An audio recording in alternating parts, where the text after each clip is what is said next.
and wonderful memories. Am I right? You all have some great memories, warm and wonderful memories, and I wanted to do this more than anything else in this service, Barb and Janet, and that is help people focus on those warm and wonderful memories and do this. Here's a word you don't hear too often: cherish those warm and wonderful memories. It's important that you allow Ed to live on now in your hearts and in your memories. Recognize as we take a few moments today to look back over his life. For some of you here, again, a tear could come to your eye, and that's okay. That's okay. I understand Ed was a good man, a decent man. We talked about this, Barb, very humble person. I'm told that he was gentle and yet strong. Gentle and yet strong. Barb, you told me that your brother was a calming and steady presence in the room. Always a calming, and I've seen a lot of heads go up and down. Calming and steady presence. He was a hard-working man. Took his work seriously.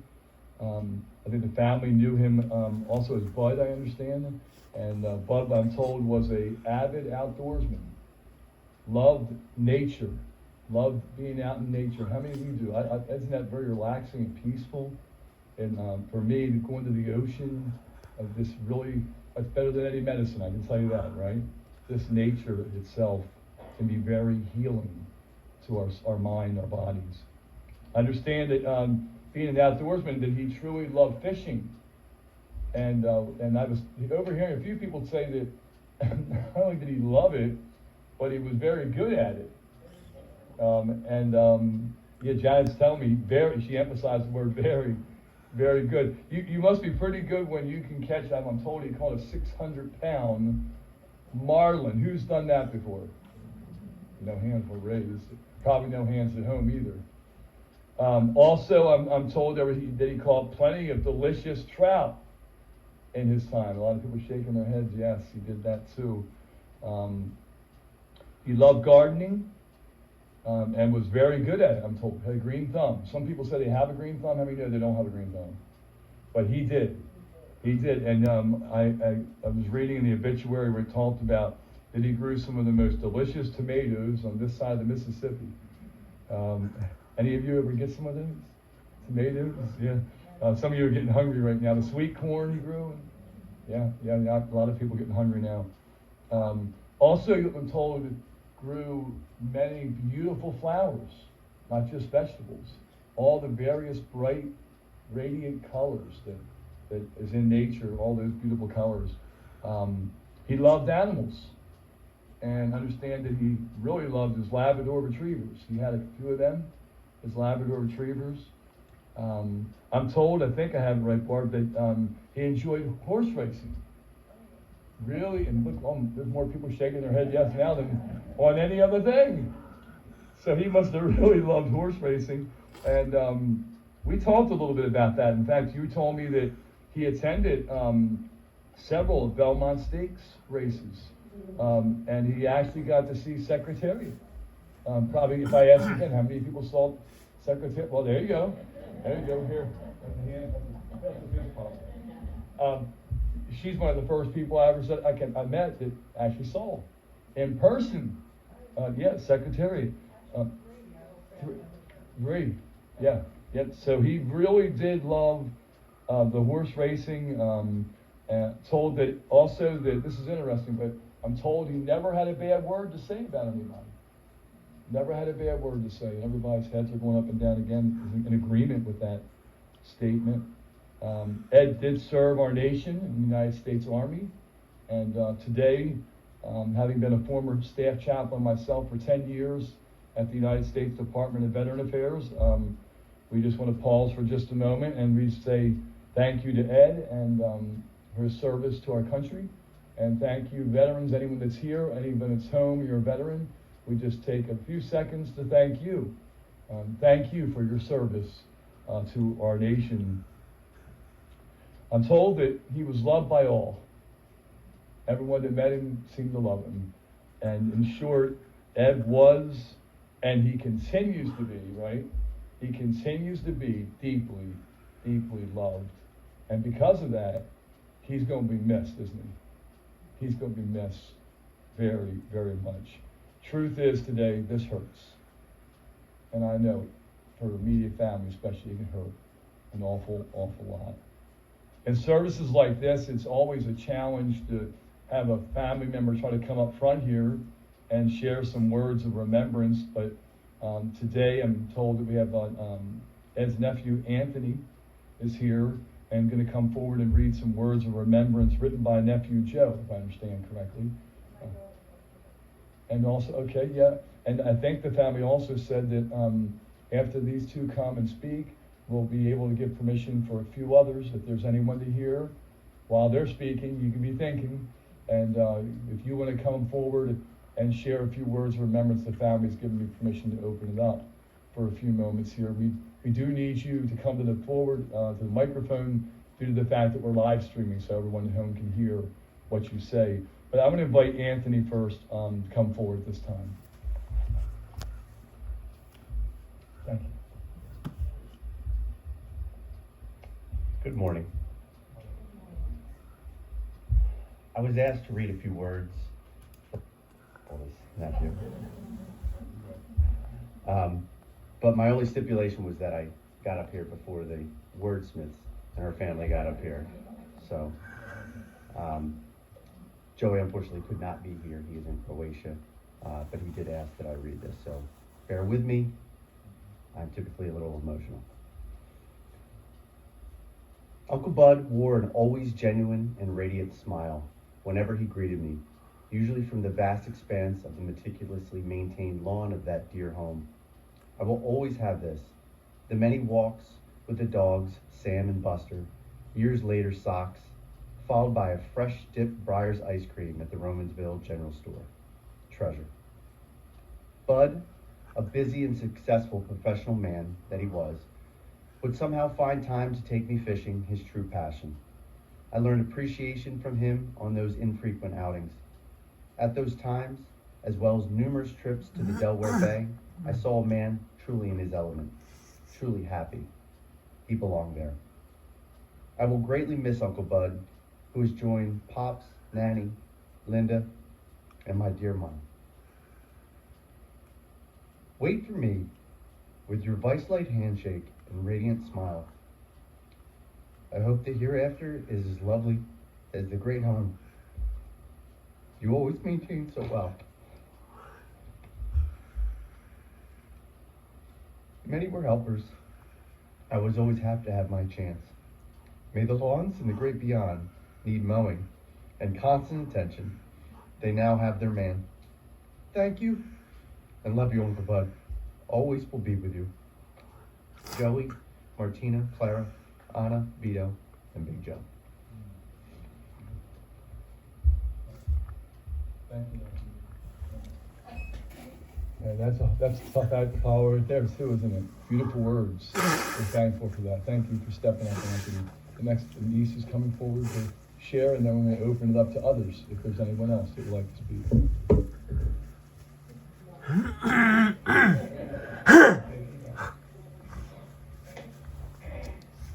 So I wrote this about 3:45 this morning. So, you know, okay.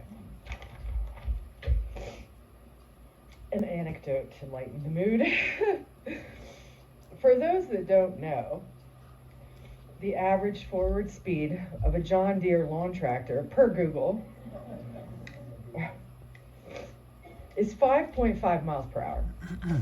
If we were to assume that Bud invested 15 hours a week into his notoriously manicured property between the months of April and October and between the ages of 35 and 75, he would have logged 82.5 miles a week or 330 miles a month. That comes out to 1,980 miles a year or 79,200 miles over the course of his lifetime.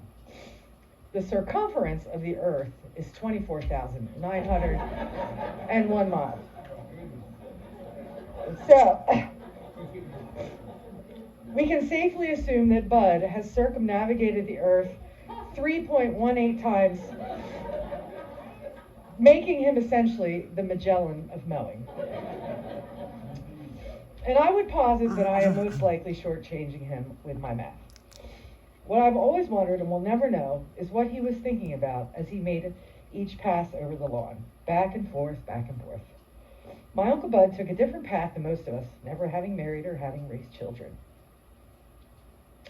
He had a successful lifelong career at Johnson Matthey, but he didn't impress me as the type to take his work home with him. I suspect that was a direct result of the 3 martini lunches at the Alley Pub.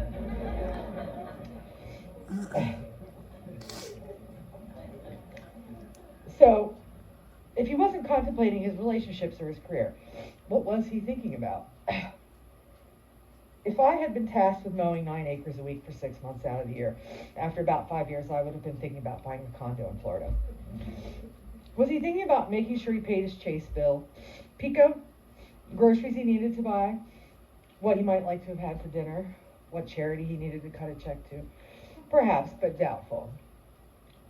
At the end of the day, I've come to believe that maybe he enjoyed mowing as much as he did because it was meditative for him. And maybe it gave him the opportunity to think of nothing at all. And therein lies the beauty. I went back and forth trying to decide what story I might like to share about Bud, such as having to skin a bunch of squirrels with him. Oh, that was a blast. I got it. Or our walks in Unionville together, or him dragging his nieces and nephews out of bed in Wellsboro to go for a moonlight swim. But I feel that what connected me the most to him was his authenticity and his ability to see the beauty in it all. He was someone who, very much like me, would pause to look up at the night sky. We both loved sitting on the deck when we were in Hatteras, where you could so clearly see the Milky Way. He was equally passionate about the weather.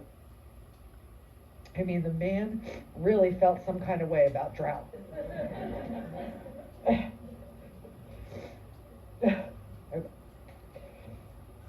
He loved flowers and gardening. It was always so nice walking into the house to find an impressive vase of freshly cut zinnias with their perfect symmetry and striking hues. Bud wasn't guarded. He was often moved to tears when relaying a story or describing something beautiful that had moved him in some kind of way, like watching the sunset together over the Pacific in Morro Bay, California back in 2012. A picture of that sunset hangs over the television today in his living room. I remain forever grateful for being able to share that memory with him. I also am tremendously grateful for bearing witness to the awe that came over him as he experienced standing at the base of the redwoods and sequoias during our trip. He loved the natural world and was moved by it at all turns. A caveat, perhaps. He loved the natural world, but he had a particular disdain for groundhogs on the periphery of his garden.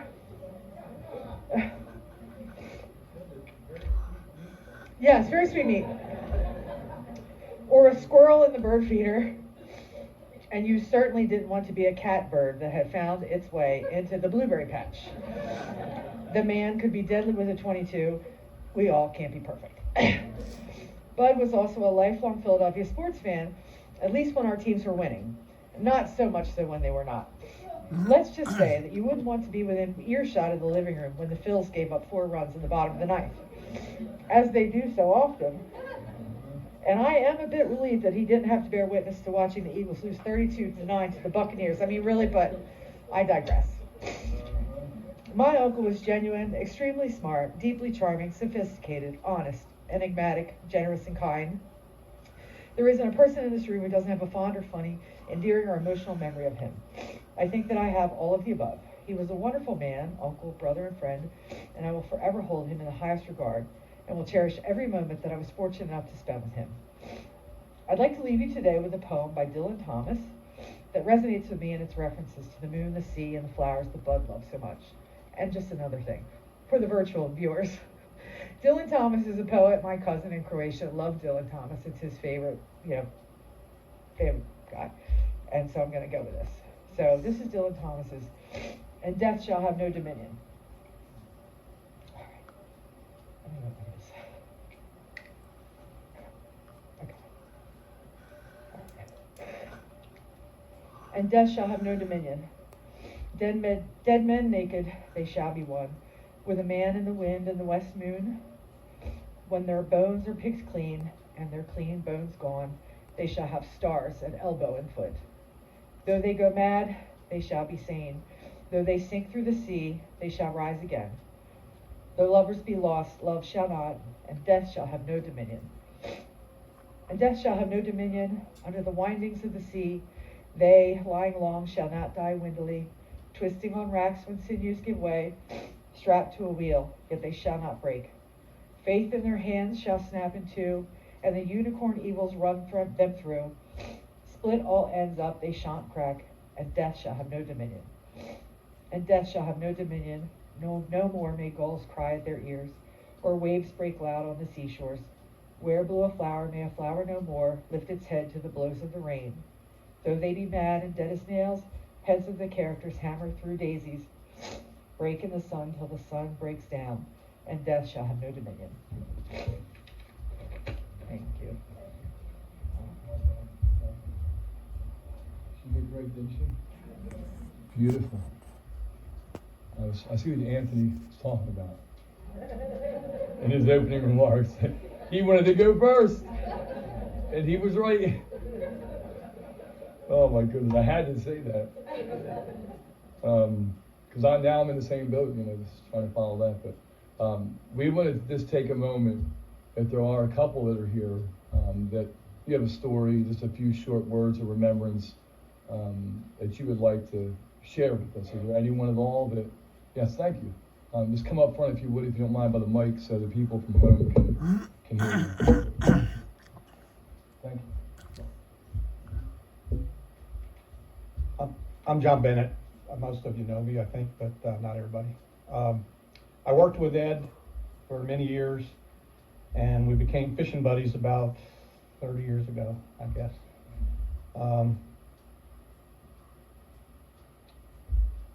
In all deference to the Reverend, to say that Ed was a very good fisherman does not do justice. Before I knew him, I knew of his fishing prowess, and it was Bob Keene, his dad. Whenever we would be talking about fishing at work, and Bob would come up, Bud Tipton this, Bud Tipton that. It's like, hey, I can catch fish. No. We would go fishing, and if any of the rest of us caught our limit of trout, it was, hey, I caught my limit. Bud already had his limit cleaned. And asked him, how'd you get so good? And he was not born with the skill. He said his dad and his uncles would come home, and they would have all these damn fish, and he would go out and he couldn't catch any fish, and he said he would get so mad he would cry. And he said I made up my mind I was going to figure out how to do it.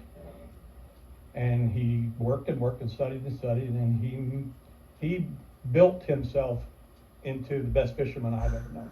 Well, I used to say he could catch fish in a bathtub. And to say he was gracious with all that. We used to go to North Carolina just about every spring for I don't know how many years. And as he got older, he, like most of us, he learned to enjoy creature comforts, and they used to just rent an old cabin where the snow would come in through the cracks in it. But it got to the point where we were staying in some really nice places. And I remember the first or second time I went, I said, at his invitation, I said, let me know what my share of the rent is. Oh, no, you don't have to pay nothing. I said, well, wait a minute, this place not free. He said, look, he says, I'm going anyway. He said, I'm just glad to have other people around. And when we would go out to dinner or we would go pull up to the gas, he always drove his big Suburban because we'd all fit in it and all our stuff.